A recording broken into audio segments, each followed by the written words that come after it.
সেটা যেন আল্লাহর জন্য হয়। তোমার পাড়ার একটা কোনো ছেলে, কোনো একটা ছেলে, তোমার পাড়ার একটা কোনো ছেলে, সে দেখা যাচ্ছে মদখোর হয়ে গেছে। শুনছেন কথা? এই কথা শুনছেন?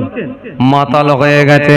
প্রত্যেক দিন রাতের বেলা রাত 11:30 12টার সময় এসে গ্রামে মাতলামি করে। মা বোন তুলে গালাগালি দেয়, দরজায় ঠোকা মারে। পাড়ার মানুষরা তার উপর রুষ্ট হয়ে গেছে, পাড়ার মানুষরা তার উপরে বড় কষ্ট পাচ্ছে। ও বাবাজি, আমার ভাইরা, ভালো করে শুনে রাখো, এই মানুষটাকে প্রথমে তোমরা যেন সম্পর্ক ছিন্ন করে দিও না। নবী বললেন, অন্যায় কাজ দেখলে আমি রাসূল বলছি একবার প্রতিবাদ করো, প্রতিবাদ করো। কোথা থেকে মদ খাচ্ছে? যদুরাটি মোড়ে যে মদ খাচ্ছে, ওই মদের দোকানটা গিয়ে ভেঙে দাও। এখানে একটা লোক আছেন, পারবেন? যদুরাটি মোড় মাথায় গিয়ে মদের দোকানটা ভেঙে দেবেন, এই ক্ষমতা কি কারোর আছে? কথা বলে হ্যাঁ ও নেই নাও নেই, যে হুজুর পারবো না এটা তো বলতে হবে। তাহলে যদি বলে হ্যাঁ হুজুর পারবো, তাহলে আমি দেখবো। প্রশাসনকে যে যেন বলুনি যে মাহফুজুল্লাহ হুজুর বলেছে তাই ভাঙতে এসেছি, এটা বলবে। কথা বোঝে না? পুলিশ যখন ধরে নিয়ে যাবে তখন যেন খালি বলে দিউনি যে মাহফুজুল্লাহ হুজুর বলেছে বলে হাত দিয়ে ভাঙতে তাই ভাঙতে এসেছি, এটা বলবে।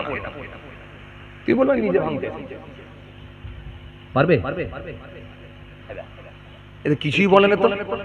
ওই যে ভাঙা যাবে, মদের ঠেক ভাঙা যাবে, হাত দিয়ে ভাঙা যাবে? আরে কথা কননি কেন? ভাঙা যাবে?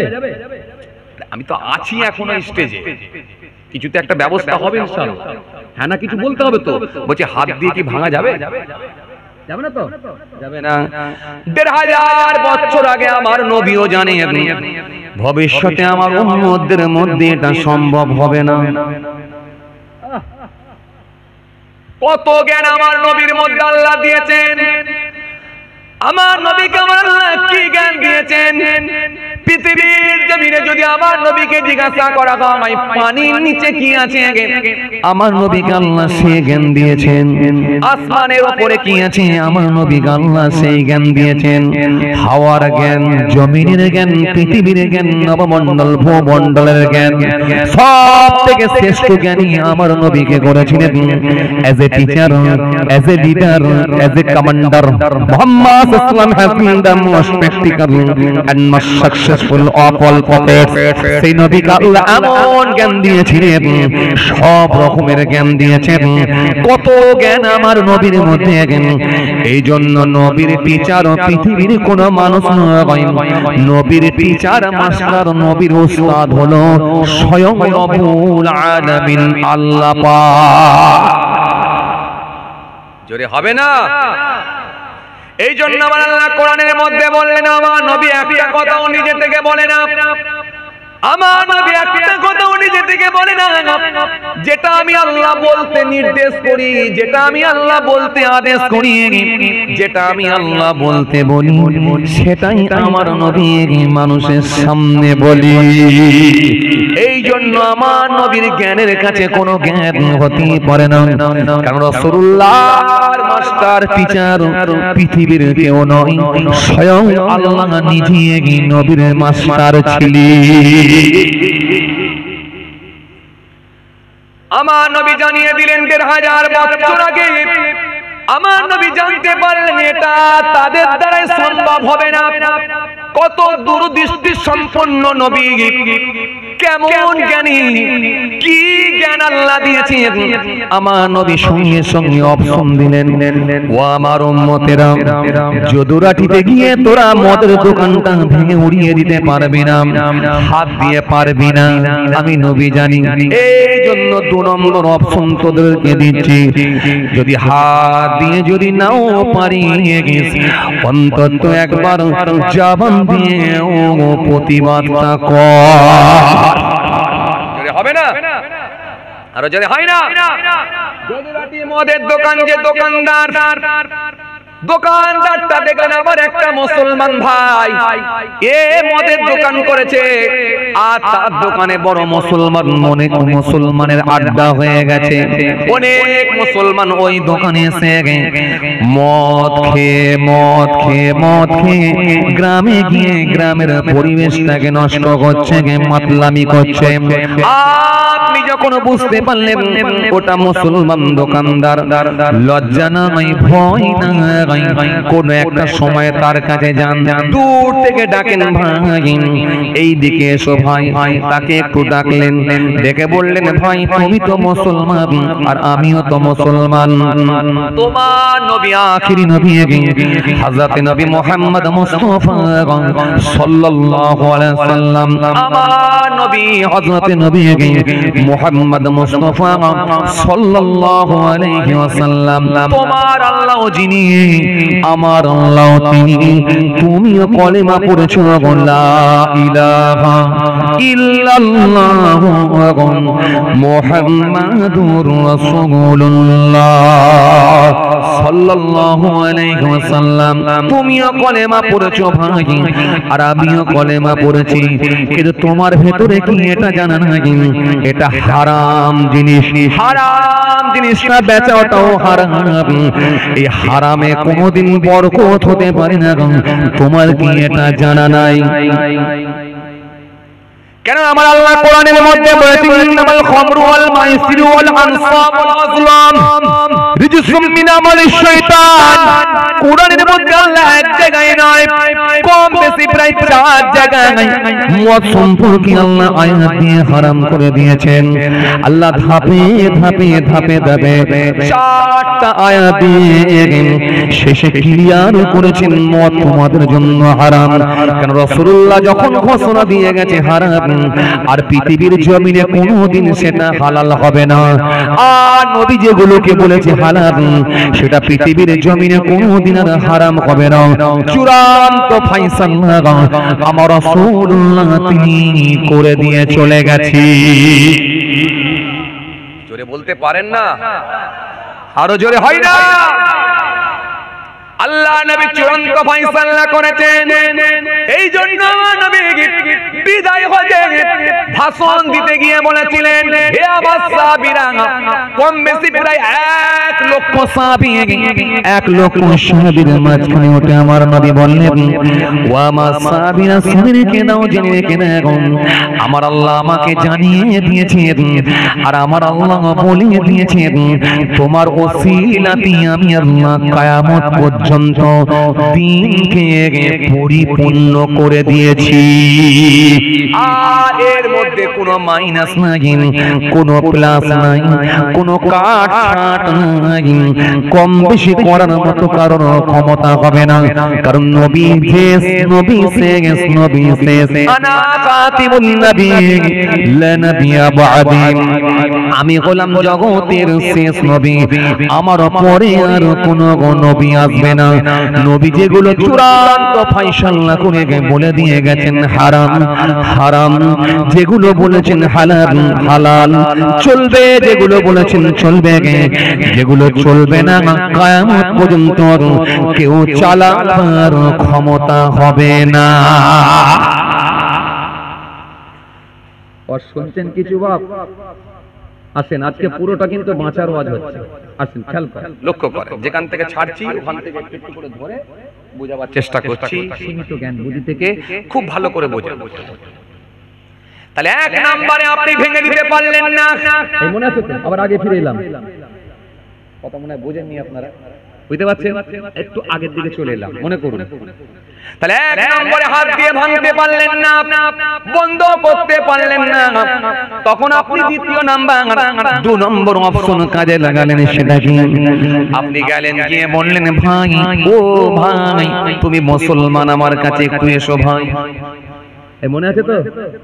ডাকলেন, ডেকে বললেন ভাই খবরদার যেন এরকম ভাবে মদের ব্যবসাটা করো না, মদ আর খেও না, ব্যবসা করো না, কারণ এটা আমার আল্লাহ হারাম করেছে, নবী হারাম দিয়ে বলেছেন।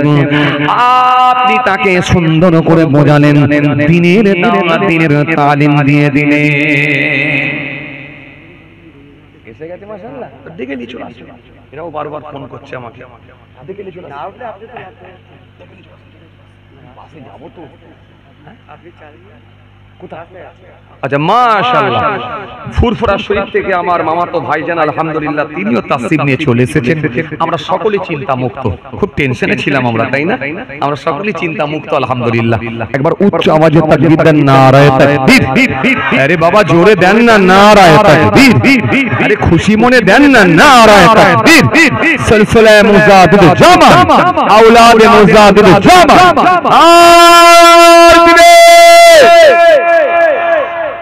বলছিলাম দেখে বোঝাবেন, দেখে, আরে কথা বোঝে না মনে হয়, দেখে বোঝাবেন। হাত দিয়ে যখন সম্ভব হলো না, ভাঙতে পারলাম না, একবার কোন সময় পার্সোনাল ডেকে বোঝানো, এটা জবান দিয়ে প্রতিবাদ। এই কথা বলছেন, জবান দিয়ে প্রতিবাদ, বাস এটা 2 নাম্বার। টাকা না আমাদের খেয়াল করেন, এক্ষুনি ভাইজান আসবে, খেয়াল করেন, ছেড়ে দেবো, খেয়াল করেন। এরপরেও যখন আপনি দেখলেন না হলো না, এরপরেও যখন আপনি দেখলেন হলো না, এরপরেও যখন আপনি দেখলেন দেখে বুঝিও কোনো কাজ হলো না, এই শুনছেন আমার দিকে, খেয়াল করেন। তাহলে হাত দিয়ে ভাঙতে পারলেন না, দেখে কি বোঝাতে পারবেন? এটা দেখে বোঝানো যাবে। দেখে বোঝানোর পরে দেখা গেল তার পরদিনে আপনাকে দেখলি মুখটা ঘুরিয়ে নিল, মানে আর যাতে করে কোনো কথা বলার সুযোগ আপনি না পান, আর যাতে করে ডাকার আপনি কোনো স্কোপ না পান, এজন্য আপনাকে দেখি সে মুখটা ঘুরিয়ে নিল, তার মানে আর কথা বলবে না, তার রাগ হয়ে গেছে। তখন আপনি বুঝতে পারলেন তাহলে 2 নম্বর অপশন আমার হলো না, হলো না। তখন আপনি 3 নম্বর অপশনে চলে যাবেন, করবেন না, অনেক হয়ে গেছে, অনেক হয়ে গেছে, বাঁচবেন খুব বেশি দিন এটা ভাববেন না। যারা বেঁচেছেন অনেকদিন হায়াত পেয়েছে, যে চাচাগুলো এখানে বসে আছে 17 বছর 80 বছর করে পেয়েছে, শুকরিয়া আদা করুন যে আল্লাহ আলহামদুলিল্লাহ অনেকদিন হায়াত দিয়েছেন, পেয়েছে। আর আমাদের যারা এখনো বয়স কম আছে, যারা মনে করছে অনেকদিন বাঁচবো, এটা ভুলে যান, মরে গেলি শেষ, আর কিন্তু কেঁদে কুল পাওয়া যাবে না। এজন্য আসুন লাইনে চলে আসি, যার মুখে দাড়ি নাই, দাড়িটা আল্লাহর রাস্তায় রাখুন। 50 বছর তো বয়স হয়ে গেল, 60 বছর তো বয়স হয়ে গেল, আল্লাহর রাস্তায় রাখুন না। এই 50-60 বছরে দাড়ি কেটে এখন কাকার স্টাইল দেখাবে? স্টাইল দেখাবার কোনো জায়গা আছে? 16 বছর 18 বছর 20 বছর 22 বছরের ছেলেটা না হলে দাড়ি কেটে ফেলছে, শুনবে না, স্টাইলের ব্যাপার আছে। ও যখন বিয়ে বাড়িতে যাবে একটু ডিজাইনের জামা পরবে, ডিজাইনের চুলের কাটিং দেবে, ডিজাইনের আপনার লাল নীল লাগাবে, লাগিয়ে দিয়ে ওটা ডিজাইন দেখিয়ে যাবে, ও না হলে বিয়ে বাড়িতে যাচ্ছে। তো আপনি 60 বছরে এখনো বিয়ে বাড়িতে যে দাড়ি কেটে স্টাইল দেখাবেন? হয়ে গেল তো বয়স, 60 বছর হয়ে গেল, 50 বছর হয়ে গেল, এখনো দাড়ি কাটা কেন? ইচ্ছা গেল না যে দাড়িটা রাখি, নবী সুন্নতটা আদায় করি? রাসূল হাদিস পাকের মধ্যে বলেছেন এই আখিরি জামানায় একটা সুন্নত আমল করলে আমি নবী বলছি 100টা শহীদের থেকে বেশি সওয়াব পাবে। শহীদ কাকে বলে? যারা আল্লাহর জন্য নিজের জীবনকে উৎসর্গ করে দিয়েছে, আল্লাহর জন্য নিজের জীবনকে বিসর্জন দিয়েছে, এই মানুষগুলো শহীদ। নবীর জন্য জীবন দিয়েছে, ইসলামের জন্য জীবন দিয়েছে, এই মানুষগুলো শহীদ। একটু মনে হলো না হ্যাঁ যে নবী সুন্নতটা রেখে কবরে ঢুকি, সুযোগ যখন পেয়েছি। মরে গেলে তার দাঁড়ি রাখার সুযোগ হবে না? হবে। কিয়ামতের ময়দানে নবীর সামনে যখন যাব, নবীর দরবারে যখন যাব, নবীর কাছে যখন যাব, এই দাঁড়ি কাটা অবস্থায় যাব, লজ্জা লাগবে না? নবী তো সুপারিশ করবে আমাদের জন্য, সেদিনে কি একবার ভাববো না আমরা যে দাঁড়ি কাটা অবস্থায় নবীর কাছে যাব? মাছি না, মুসলমানের মতো মাছি না, ইমানদারের মতো মাছি না। গুরুত্ব কে কম দেবে কে বেশি দেবে দেখার দরকার নাই, আমার আল্লাহ খুশি হলেই যথেষ্ট। না ও কথা রাগ করছেন আপনারা? না রাগ করছেন বাবাজি? না রাগ করবেন না, অনেকদিন হয়ে গেল, আমারও জলসা করার বয়স অনেকদিন হয়ে গেল। আমার বয়স হয়তো বাচ্চা মতো লাগছে, কিন্তু জলসা করার বয়স অনেকদিন হয়ে গেল, প্রায় 16 বছর ওয়াজ করছি, কম বেশি অনেকদিন হয়ে গেল, আর কিছু ভালো লাগছে না। বহু রাজ্যে আল্লাহ নিয়ে গেলেন, বহু জেলাতে আল্লাহ নিয়ে গেলেন, দেখলাম ভাই একটা হক আছে ভাই, একটা হক আছে। আসবো, গোসলটি খাবো, আর নজরানা নেবো, বেরিয়ে যাবো, সুর দিয়ে দুটো টান মেরে দিয়ে বেরিয়ে যাবো। সমাজ যদি কিছু না নিতে পারে তাহলে আল্লাহ দরবারে ধরা খেতে হবে। একটা হক আছে।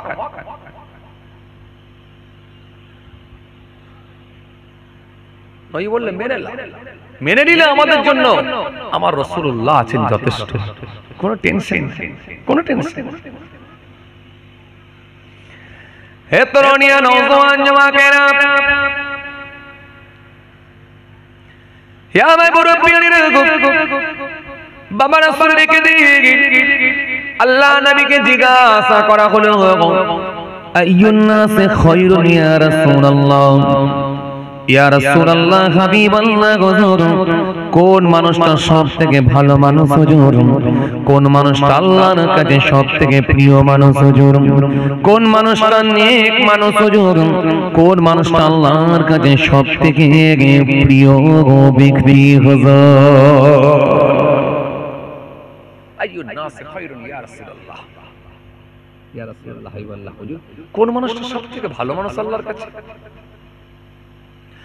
আল্লাহ নবী সাল্লাল্লাহু আলাইহি ওয়াসাল্লাম বলেন, লিমান ক্বালা আমরুহু ওয়া হাসানা আমালুহু, যার বয়সটা লম্বা সাথে আমলটা ভালো, বয়স পেয়ে গেছে অনেক লম্বা, 90 বছর বয়স পেয়ে গিয়েছে, বয়স পেয়ে গেছে অনেক বছর, 80 বছর বয়স পেয়ে গেছে, বয়স পেয়ে গেছে অনেক বছর, 100 বছর বয়স পেয়েছে। ও আমার সাহাবীরা শুনো, শুধু বয়স বেশি নয়, ওই বয়সের সাথে সাথে তার আমলটাও ভালো ছিল, তার ভেতরে নামাজ ছিল, তার ভেতরে রোজা ছিল, তার ভেতরে আমি রাসূলুল্লাহ আমার সুন্নাত ছিল, তার ভেতরে ফরজ ছিল, তার ভেতরে ওয়াজিব ছিল, তার ভেতরে আল্লাহ আল্লাহ রাসূল ছিল, আল্লাহ আল্লাহ রাসূলের হুকুমগুলোকে সে পরিপূর্ণভাবে মেনেছিল। আমি রাসূলুল্লাহ বলছি, ওই বয়স হয়েছে আর সাথে ভালো আমল ছিল, এই মানুষটাই হলো আল্লাহর কাছে প্রিয় ব্যক্তি। তাহলে আপনার এখনো পর্যন্ত 75 বছর বয়স, কিন্তু আপনার মুখে দাড়ি নাই, আপনার মধ্যে নামাজ নাই, আপনার মধ্যে রোজা নাই, আপনার মধ্যে জিকির নাই, আপনার মধ্যে তাসবিহ নাই, আপনার মধ্যে দান নাই, আপনার মধ্যে খায়রাত নাই, আপনার মধ্যে যাকাত নাই, আল্লাহ আল্লাহ রাসূল আপনার মধ্যে নাই। এই 75 বছর বয়স হয়ে গেলে কিন্তু আমার আল্লাহর কাছে আপনার কোনো দাম নাই, কোনো মূল্য নাই, কোনো আমার আল্লাহর কাছে আপনার জায়গা নাই। কিছু কথা বুঝতে পারছেন? এই কথা কিছু বুঝতে পারছেন কি বলছি? আর আপনার বয়স হয়ে গিয়েছে 82 বছর, আপনার ভেতরে নামাজ আছে, আপনার ভেতরে রোজা আছে, আপনার ভেতরে যাকাত আছে, আপনার ভেতরে তাসবিহ আছে, আপনার ভেতরে আওকাত ছিল, হজ আছে, যাকাত আছে, আপনার ভেতরে আত্মীয়র সঙ্গে সুসম্পর্ক আছে, আল্লাহ আল্লাহ রাসূল আপনার মধ্যে আছে। আপনার ওই 82 বছর বয়স, নবী বলছেন ওই মানুষটা আল্লাহর কাছে প্রিয় ব্যক্তি।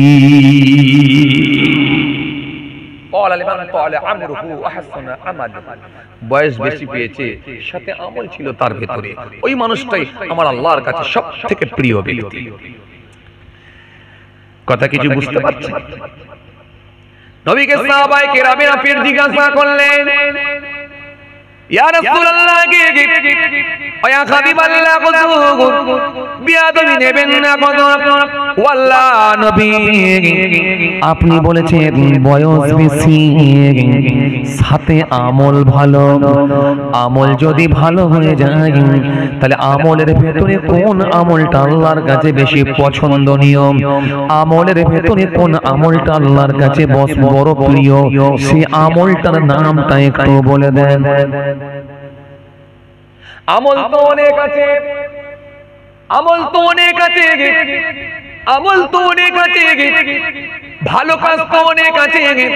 দাড়ি রাখবে সেটাও ভালো কাজ, তাসবিহ পড়বে সেটাও ভালো কাজ, পথের হক আদায় করবে সেটাও ভালো কাজ, পথের হক আদায় করবে সেটাও ভালো কাজ, সুন্নতি লেবাস পরবে সেটাও ভালো কাজ, মা বাপের সঙ্গে ভালো আচরণ করবে সেটাও ভালো কাজ, আত্মীয়ের সঙ্গে সুসম্পর্ক রাখবে সেটাও হলো ভালো কাজ। ও আল্লাহ নবী, আমল তো অনেক আছে, ভালো কাজ তো অনেক আছে, কিন্তু ভালো কাজের ভেতরে সব থেকে ভালো কাজ, সব থেকে আমার আল্লাহর কাছে পছন্দনীয়, থেকে আমার আল্লাহর কাছে প্রিয় এই ভালো কাজটার নাম একটু বলে দেন।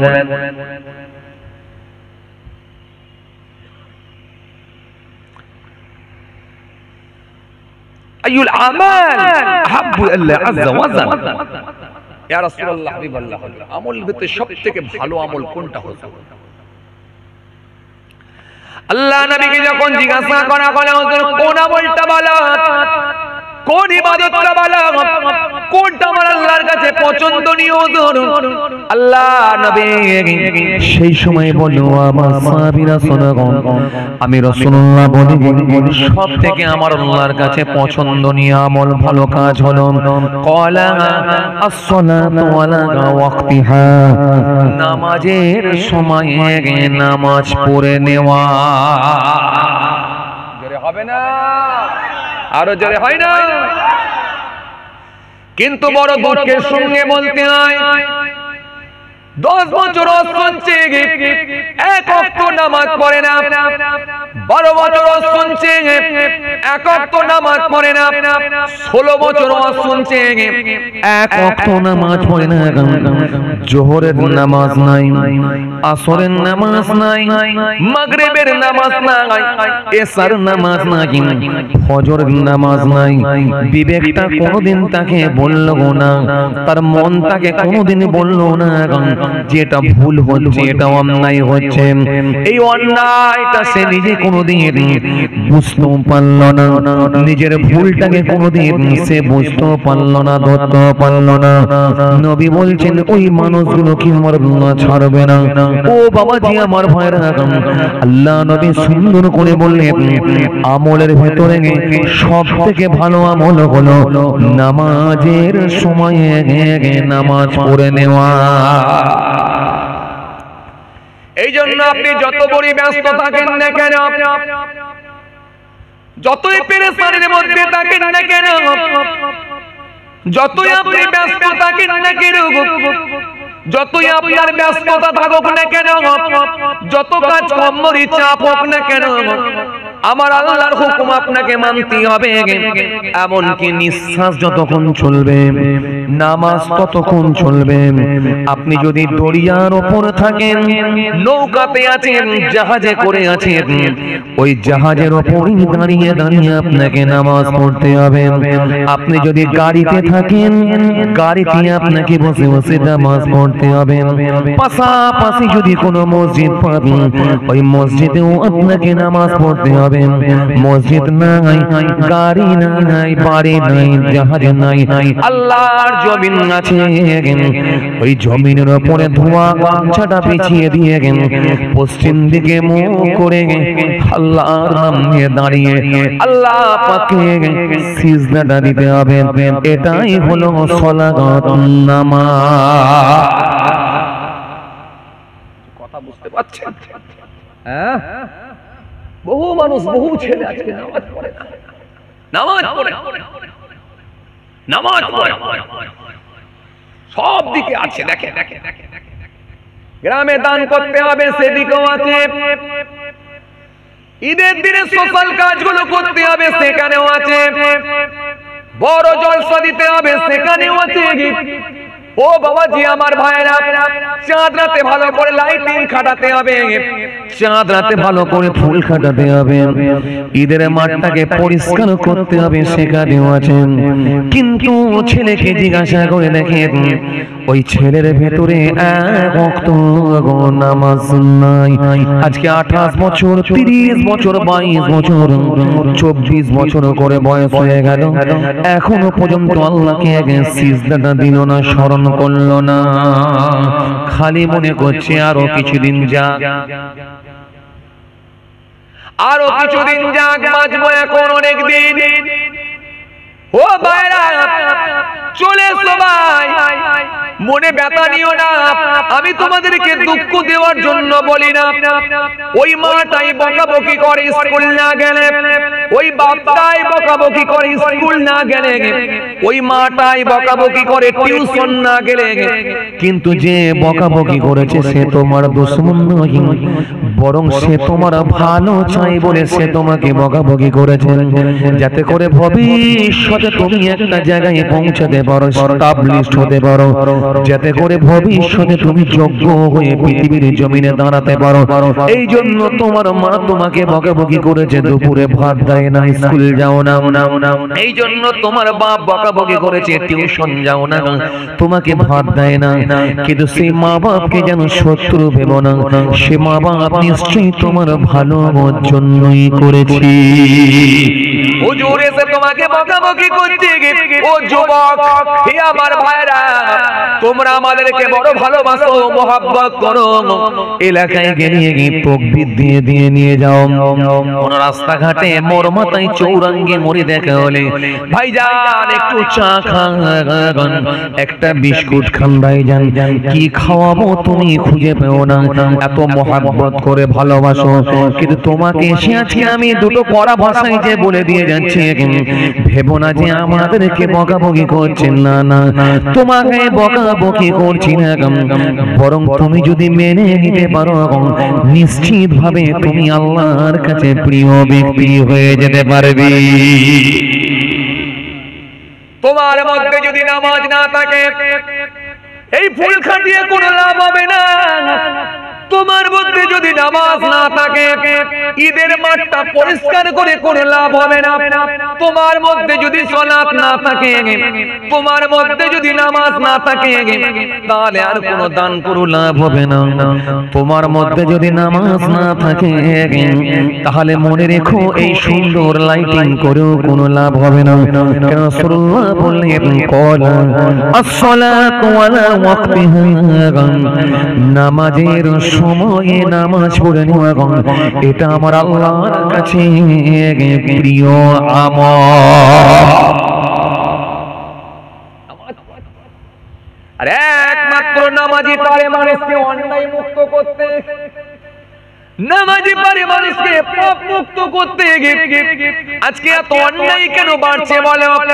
খুন বেড়ে যাচ্ছে, নারী নির্যাতন বেড়ে যাচ্ছে, হিংসা বেড়ে যাচ্ছে, জুলুম বেড়ে যাচ্ছে, প্রতারক বেড়ে যাচ্ছে, মিথ্যেবাদী বেড়ে যাচ্ছে, জমির আল কেটে কেটে বাড়িয়ে নেওয়ার লোক বেড়ে যাচ্ছে, মিথ্যা কথার উপরে পণ্য বিক্রি করার লোক বেড়ে যাচ্ছে, আমানতের খেয়ানত বেড়ে যাচ্ছে।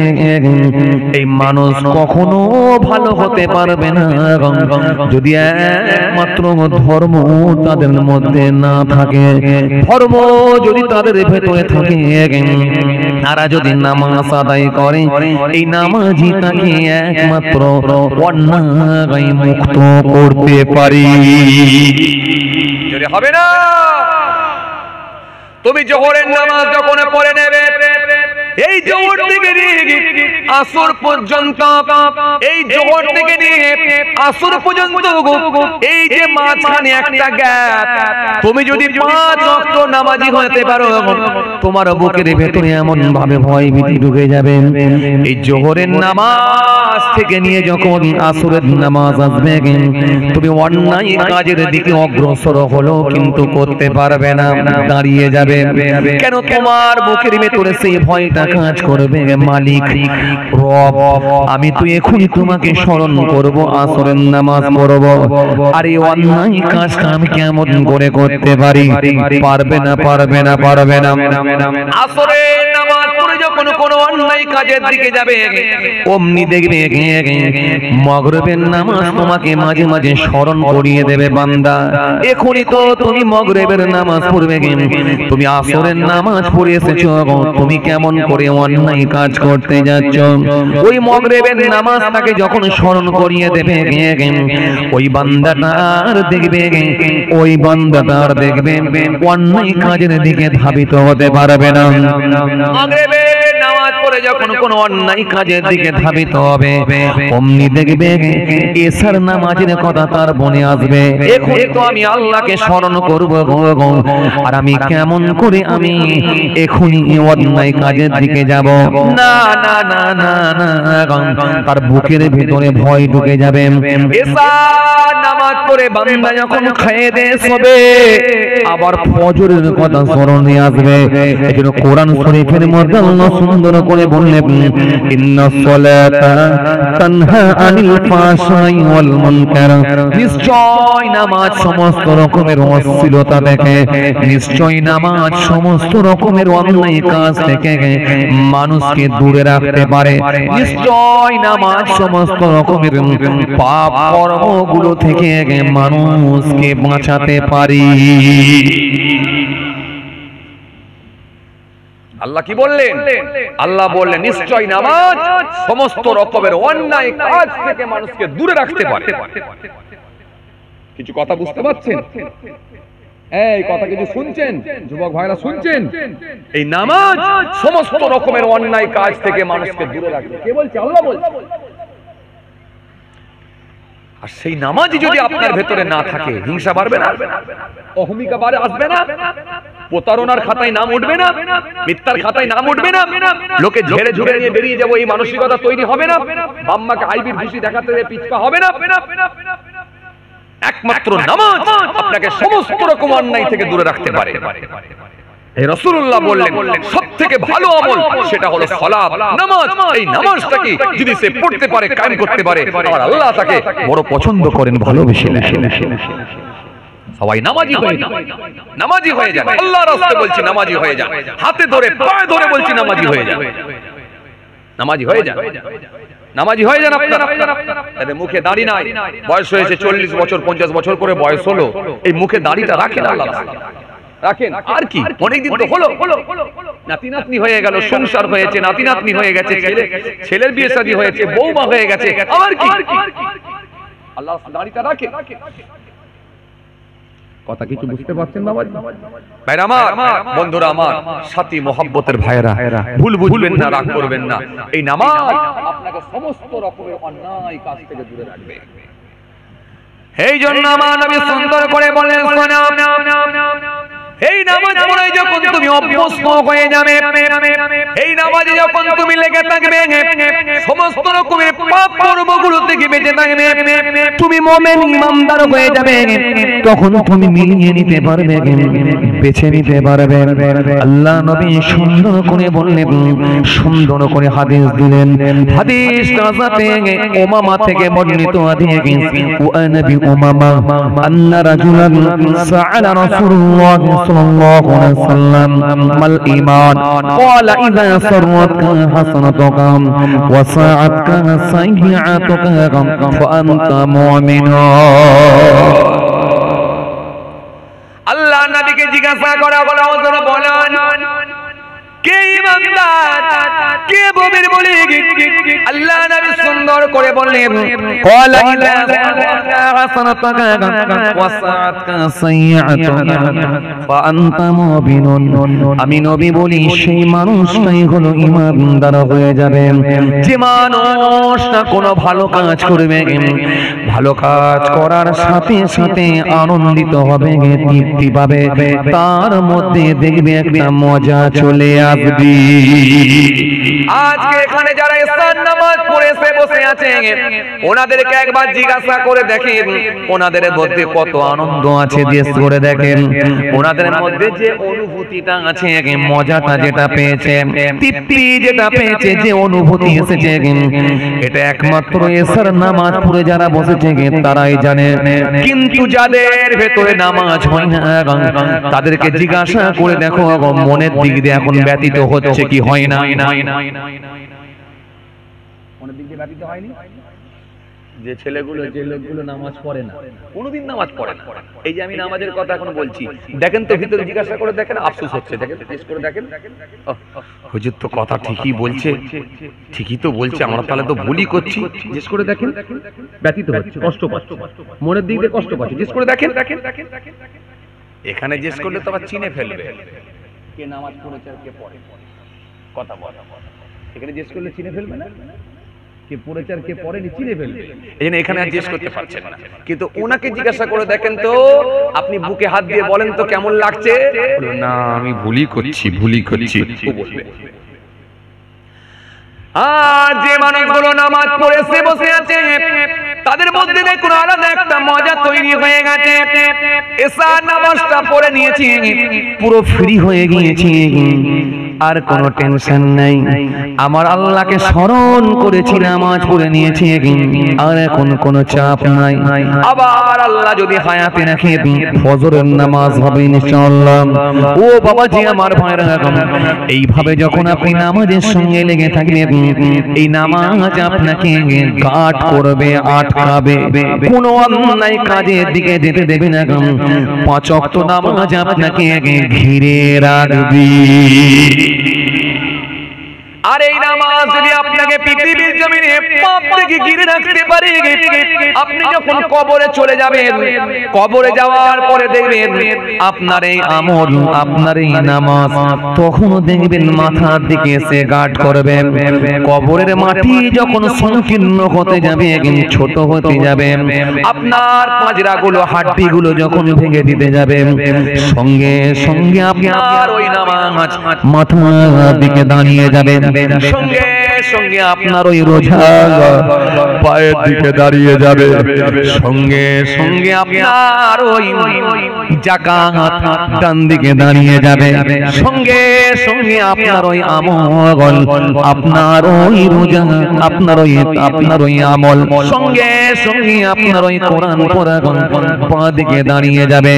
আমলগুলো চারিদিকে এমন ভাবে গাঁট করবে, কবরের মাটি আপনার জন্য সংকীর্ণ হতে দেবে না। কিছু কথা বুঝতে পারছেন? পৃথিবী তো আপনাকে গার্ড করবে, আর কবরও তো আপনাকে গার্ড করবে।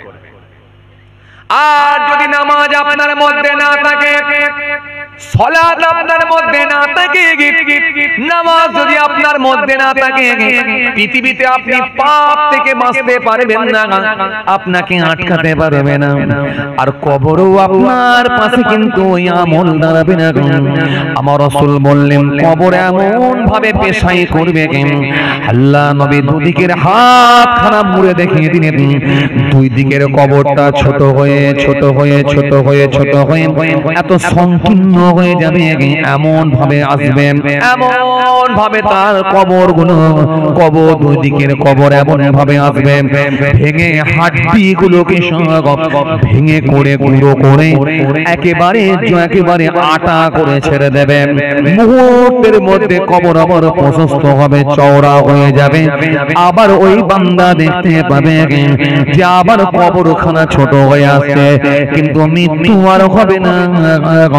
মৃত্যু এই একবার, দ্বিতীয়বার আর কোনোদিন মৃত্যু হবে না। কিছু কথা বুঝতে পারছেন বাবাজি? এই কথা বোঝা যাচ্ছে? কথা কিছু বোঝা যাচ্ছে বাবাজি?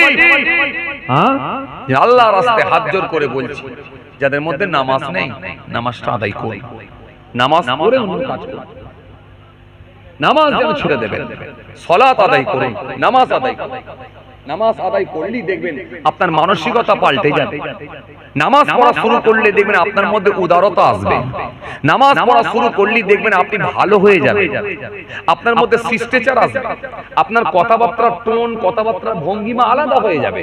আপনি কবরস্থানে গিয়ে দেখবেন তো কিছু লোক দেখবেন কবরে মাটি দিতে গিয়ে কি চিল্লান কথা বলে, এই কুদালটা কোথায় গেল রে, যেন মনে হচ্ছে গরুর হাটে গেছে।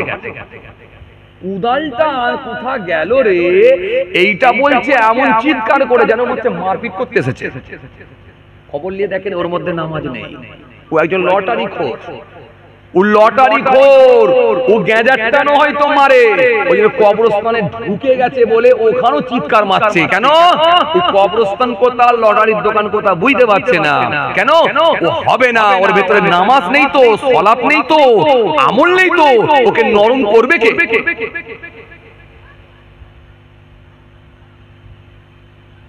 একটা ইমাম সাহেবকে দেখেন তো, একটা হাজী সাহেবকে দেখেন তো, একটা নামাজি লোককে দেখেন তো, সেও তো কবরে যাচ্ছে, টুকটুক টুকটুক করে নরম সুরে মার্জিত ভাষায় আস্তে আস্তে দোয়া পড়ে আল্লাহর নাম নিয়ে চোখ ভরা পানি নিয়ে মাইয়েতকে মাটি দিয়ে চলে আসছে।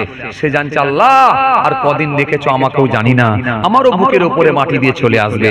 তার কার্যকলাপ, তার কর্মকাণ্ডটা দেখেন আলাদা।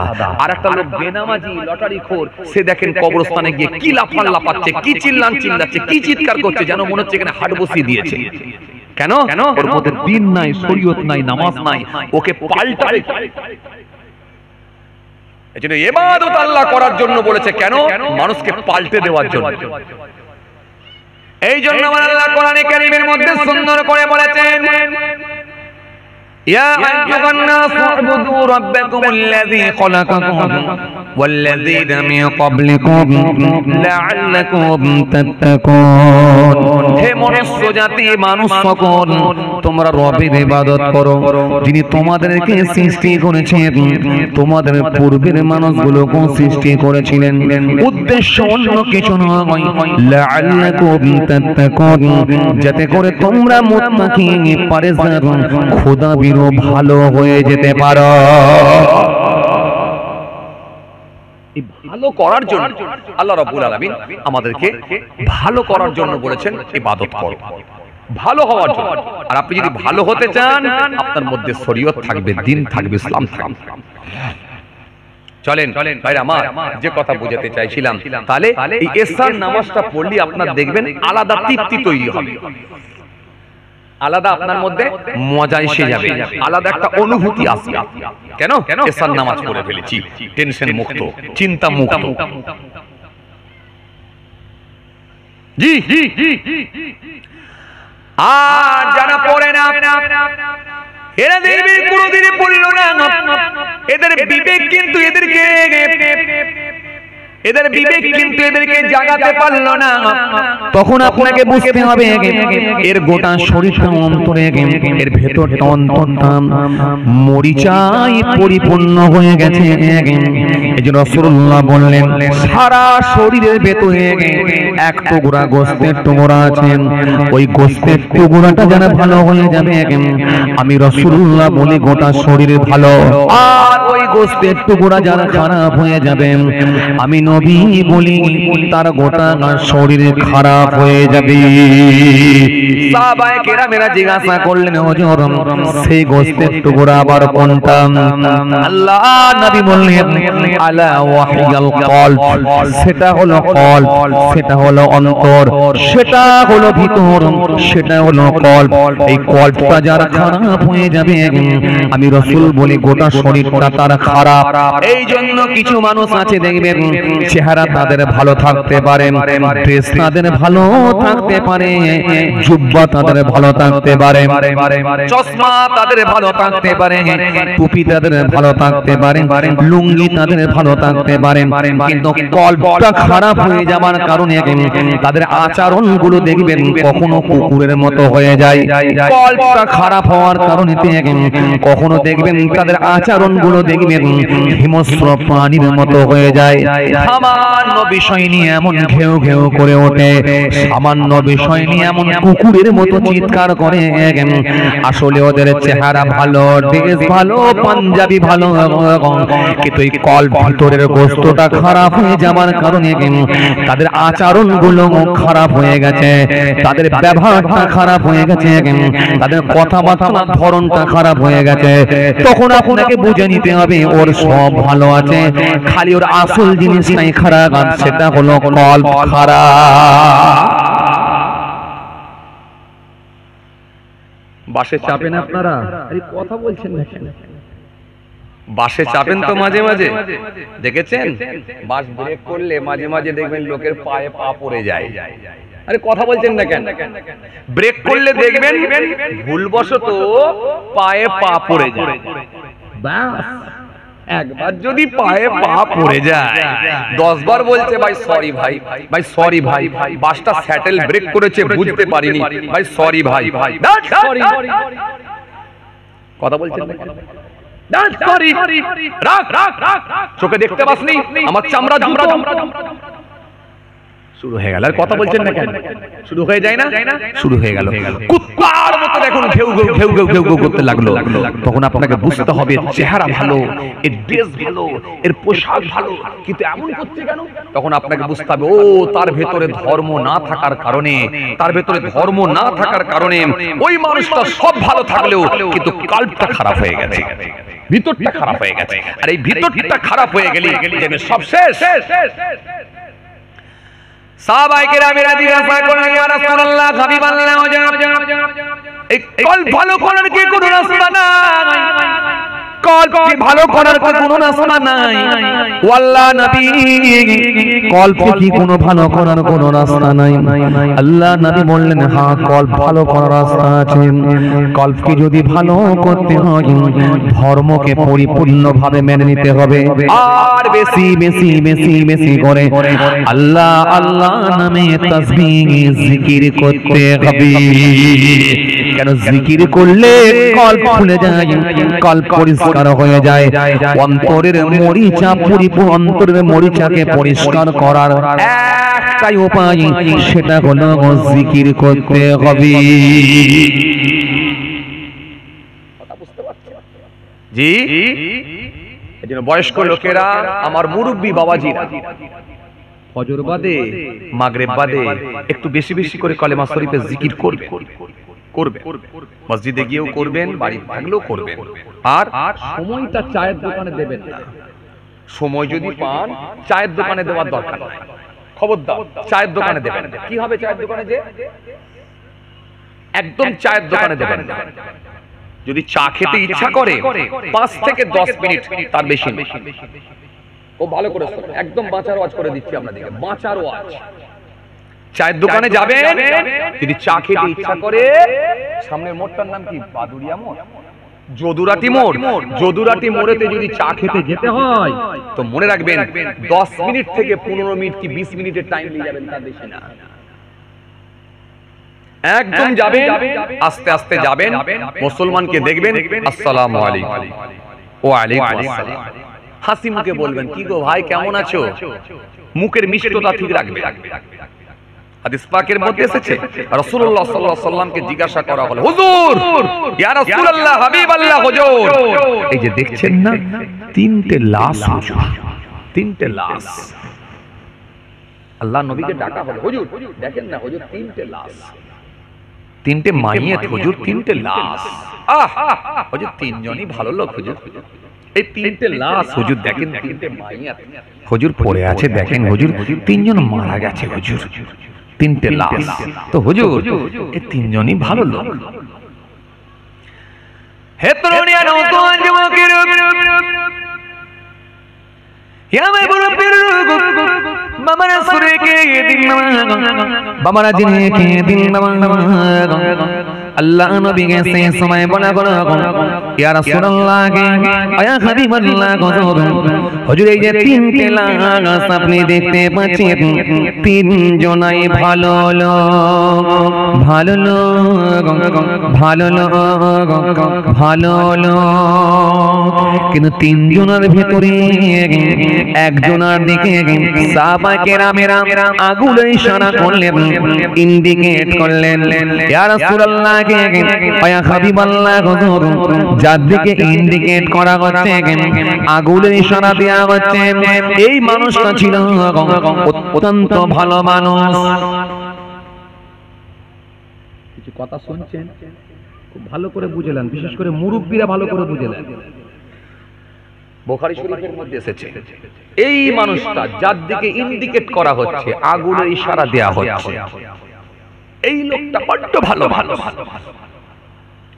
ওয়াল্লাহ নবী এই মানুষটা বড় ভালো লোক তিনজনাই ভালো লোক তিনজনাই নামাজি তিনজনাই রোজাদার তিনজনাই দিনদার তিনজনাই পরেজগার তিনজনাই খোদা ভীরু কিন্তু মানুষগুলোর ভেতরে একটা মানুষের দিকে ইন্ডিকেট করা হচ্ছে এই মানুষটার ব্যবহারটা অত্যন্ত ভালো ছিল ওয়াল্লাহ নবী এর মধ্যে একটা স্পেশাল বেনিফিট সেটা কি এর মধ্যে একটা স্পেশাল আমরা জানতাম তার স্পেশাল ছিল কি ব্যবহারটা এত ভালো ব্যবহারটা এত মিষ্টি এত সুন্দর করে মার্জিত ভাষায় কথা বলতো এত আস্তে আস্তে কথা বলতো আপসের মধ্যে গোলমাল লেগে গেলে ঝগড়া মিটিয়ে দিত জোরে বলবেন না আরো জোরে বলবেন না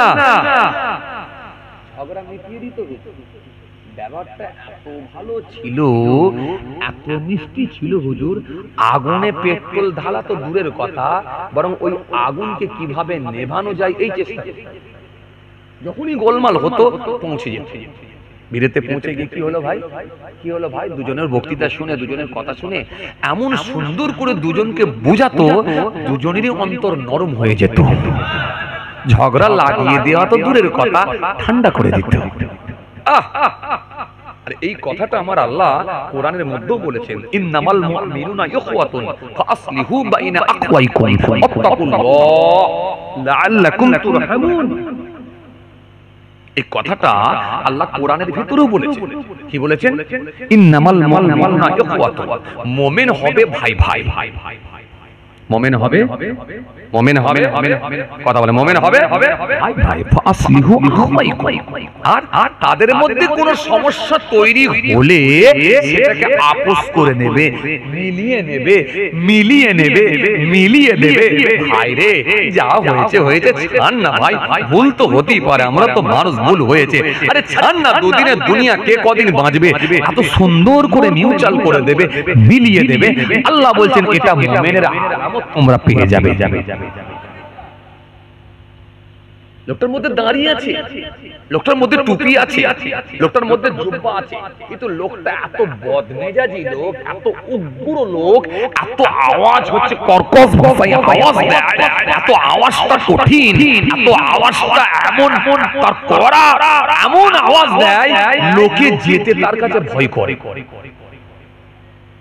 না এটা কিন্তু আমার নবীর মধ্যে ছিল না খুব ভালো করে বুঝবেন এটা আমার নবীর মধ্যে ছিল আমার নবীর আওয়াজ ছিল খুব মিষ্টি আমার নবী কথাবার্তা বলতেন খুব মার্জিত ভাষায় খুব আস্তে আস্তে এইজন্য তো কাফের বেদিন মুশরিকেরাও আমার নবীর ব্যবহারে মুগ্ধ হয়ে গিয়ে তারা ঈমান কবুল করেছে আমার নবীর ব্যবহারে আমার নবীর কথাবার্তায় তারা ব্যবহার আচারে মুগ্ধ হয়ে গিয়ে ঈমান কবুল করে নিয়েছে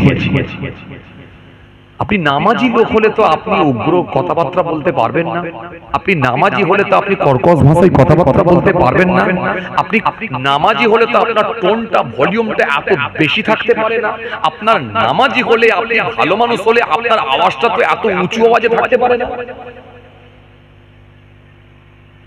কিছু কথা বুঝতে পারছেন কিলবিল করছেন কেন আপনারা আমার দিকে তাকান না কিলবিল করছেন কেন কি খেতে চাইছে না ভাগ করতে চাইছে লাল জামা কি করতে চাইছে কি করতে চাইছে ভাগ করতে চাইছে না খেতে চাইছে কি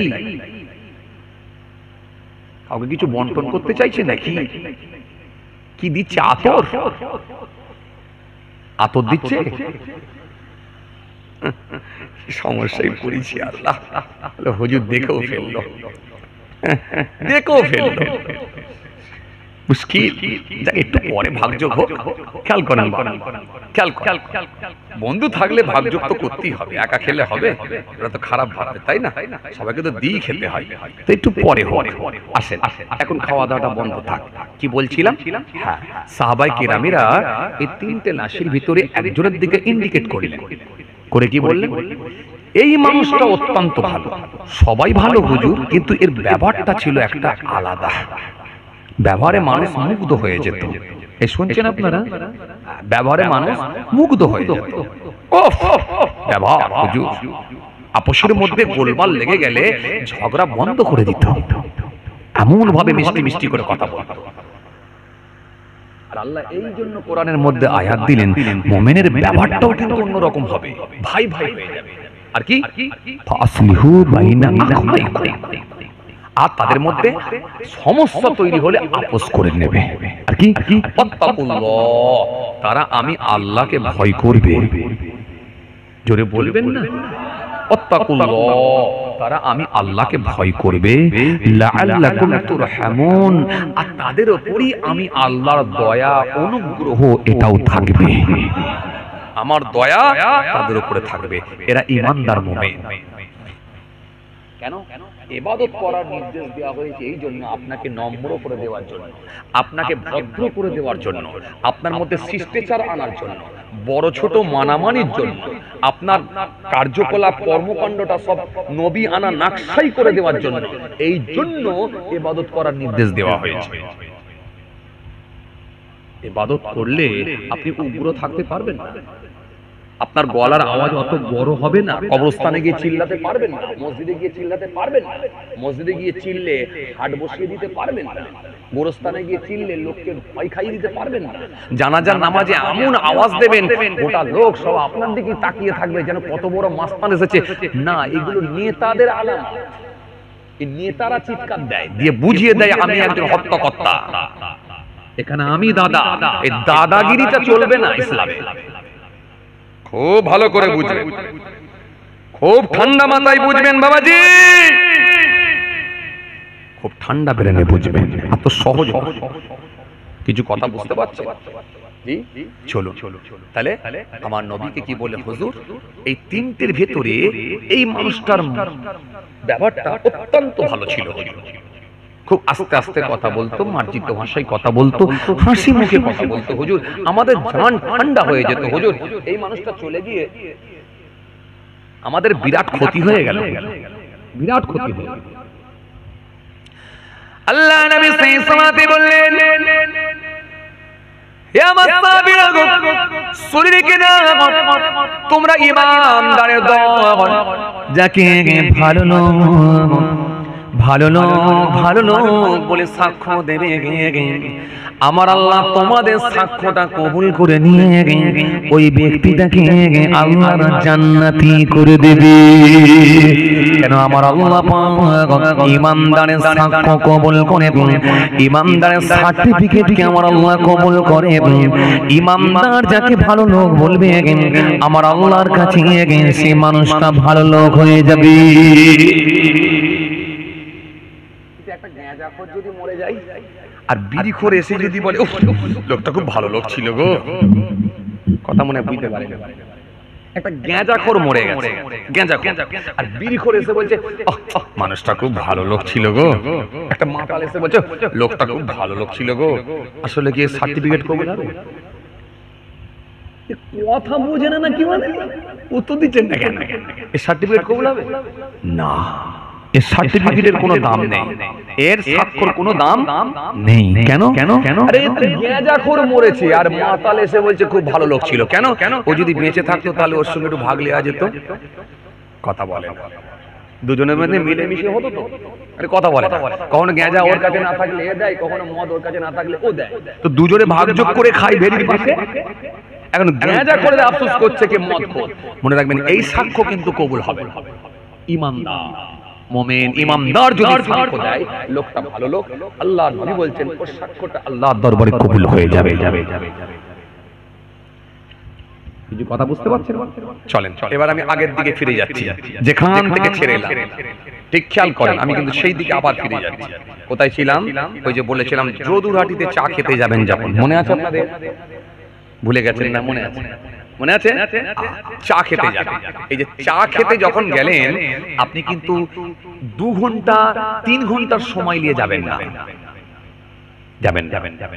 যাবেন কত? 20 মিনিট কি 10 মিনিট। যেতে আসতে যতক্ষণ লাগে, চা খেতে যতক্ষণ লাগে।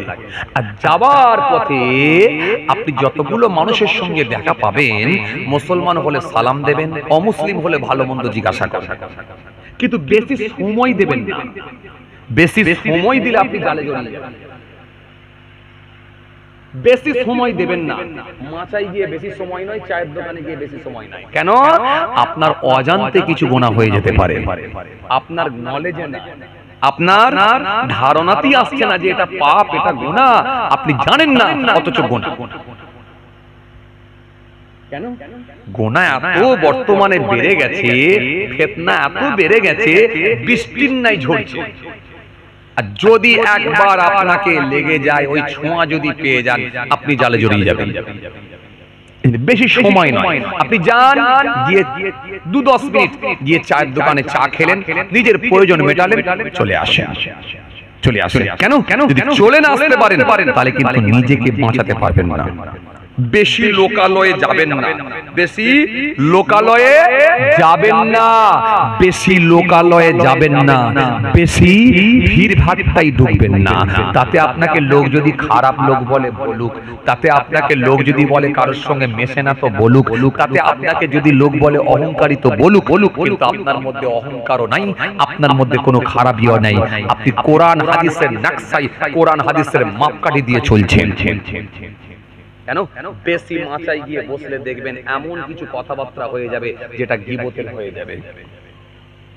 বেশি মাচায় গিয়ে বসলে হয়তো আপনার না জানায় ভুলবশত এমন কিছু কাজ হয়ে যাবে যেটা আল্লাহর কাছে পাপের কারণ হবে। বেশি মাচায় গিয়ে চায়ের দোকানে গিয়ে বসলে অনার্থক কিছু কথাবার্তা বলা হয়ে যাবে, প্রয়োজন ছাড়াও কিছু কথা হয়ে যেতে পারে।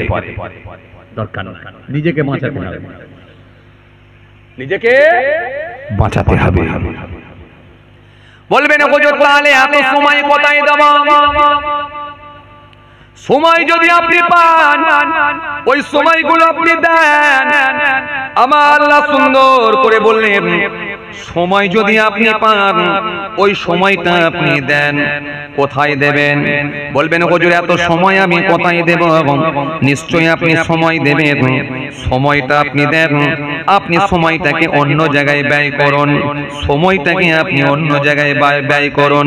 আপনার বাড়িতে বিবি আছে, আপনার বাড়িতে ছেলে আছে, আপনার বাড়িতে মেয়ে আছে, আপনার বাড়িতে নাতি নাতনি আছে, তাদের কাছে আপনি সময় দেন। এরপরও যদি আপনার মনে হয় সময় আছে, এই সময়টা আমি কোথায় দেব? আমার রব বললেন, শোনো, সময়টা যদি তোমাকে দিতে হয়, আমি আল্লাহ বলছি, শোনো, ইন্নামাল মুমিনুনা আল্লাযীনা ইযা যুকিরাল্লাহ ওয়াজিলাত কুলুবুহুম ওয়া ইযা তুলিহাত আলাইহিম আয়াতুহু জাআদাতুহুম ঈমানান ওয়া আলা রাব্বিহিম ইয়াতাওয়াক্কালুন। আল্লাহ কোরআনের মধ্যে সুন্দর করে বললেন, শোনো ইমানদার মুমিন, যদি তোমরা আমার হয়ে যাও, খুব ভালো করে শোনো, আমি আল্লাহ বলছি তোমাদের ভেতরে 5টা লক্ষণ মিলবে, 5টা কথা মিলে যাবে। তার ভেতরে 1 নাম্বার হলো তোমাদের ভিতরে আমি আল্লাহর ভয় ভীতিটা থাকবে। যখনই তোমরা আমার নাম শুনবে, আমার নাম শোনার সাথে সাথে তোমাদের অন্তরের ভেতরে একটা কম্পন শুরু হয়ে যাবে, তোমাদের অন্তরে একটা ভয় ভীতি ঢুকে যাবে। এটা হলো ঈমানদারদের লক্ষণ। জোরে বলতে পারেন না? আরো জোরে হয় না? আর যখন তোমরা সময় পাবে,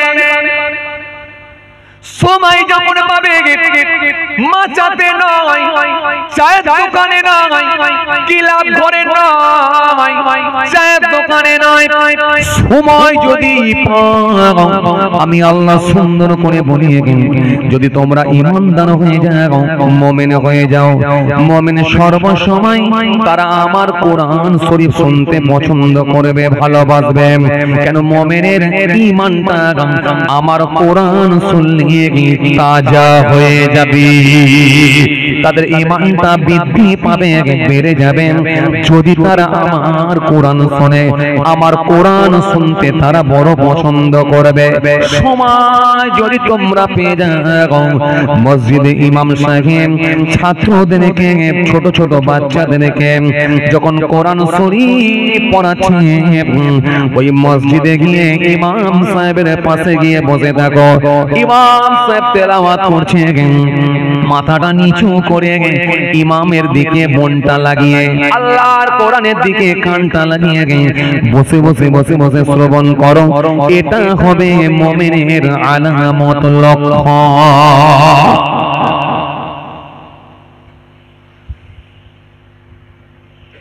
কিছু কথা বুঝতে পারছেন বাবাজি? বুঝে যাচ্ছে বাপ? বুঝে যাচ্ছে? কি বললাম? লোকালয়ে যাব না, বেশি ভিড়ভাড় চাই, বিশেষ করে বয়স্ক লোকেরা। আমার কি 50 বছর তো পার হয়ে গেল, আমার কি অনেক হয়েছে দুনিয়াদারি, আমার কি আবার কি 70 বছর হয়ে গেছে, এখনো গাল টাল দৌড়ে গিয়ে বেঁকে টেকে গিয়ে একেবারে অন্যরকম হয়ে গেছে। এখনো সেলুনের দোকানে গিয়ে বলছে একটু ফেস ওয়াশ মারলি নি, দাড়ি তো কাটলি, একটু ফেস ওয়াশ করলি।